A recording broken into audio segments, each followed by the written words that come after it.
Global sneaker market is massive, and it could top $200 billion in just a few years. That's spawning another huge industry, sneaker resale. It's so big, our producer and total sneaker obsessive John Karalis coming out of the control room to give us an inside look. John, what a treat. They let me out of my cage. It probably won't happen again. No, not after this. But I'm glad you're here.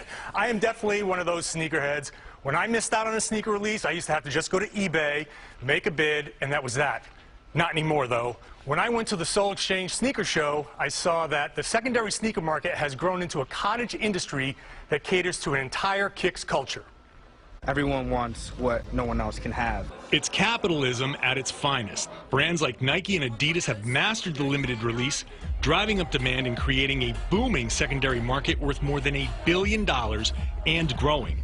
That's drawing in people like TRPL Threat, which calls itself the official shoe of hip-hop. So we've partnered up with all these artists. We have Naughty by Nature, Onyx, Public Enemy, Brand Nubian, and Duck Down Records. And a 12-year-old from Westchester who built a business after seeing a friend cash in. In 4th grade, my friend had a pair of Air Max, and he said he's selling them for $7,000. And I wanted $7,000, so I got into sneakers. And it's created online exchanges like the Soul Exchange and StockX for people to buy, sell, and trade kicks like stocks. According to StockX co-founder Josh Luber, resellers made almost twice as much profit combined in 2014 as Skechers, the country's #2 shoe company at the time. In fact, the kicks culture is so big, businesses have been created to cater specifically to sneakerheads and their tastes, from sneaker-inspired accessories. This shoe is $25,000, but you can have a dollar keychain, so if you like the shoe, you can't afford it as a kid, but you can have the keychain. By the way, that's a 16-year-old kid making and selling those keychains. There's also fashion designed specifically to go with your sneakers. You buy sneakers, you gotta have some nice pants, you gotta have a nice shirt to rock with it. So it's all fashion, it's all incorporated into each other. And 3D printed artwork. There's 55 hand drawings on top of one another, put into the computer, 3D printed, dried for a few days. This is totally out of control. That thing was cool. Totally out of control. I love that thing, but that's, I mean, yeah, it's a lot. So, John, what I love about this, though, you and I have talked at length about kind of the history of the sneaker culture, and it's really grown so much that it used to be, I mean, you said it started like with Jordan. It started with Jordans because the sneaker culture was born out of the basketball culture, and Michael Jordan really changed the game.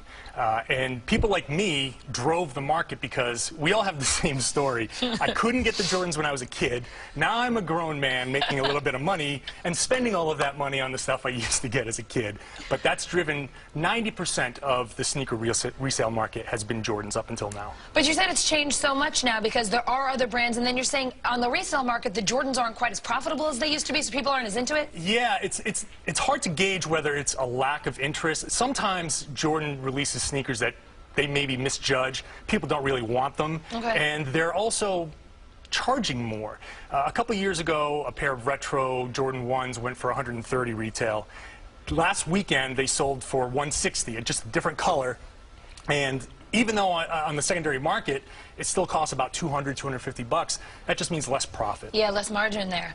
All right, we have to wrap, but also I know we're going to get into this great debate, but now there's the Kanye, the Yeezy, all these other people. It's not just about Jordan. You know how I feel about that. Kanye West is changing the game now.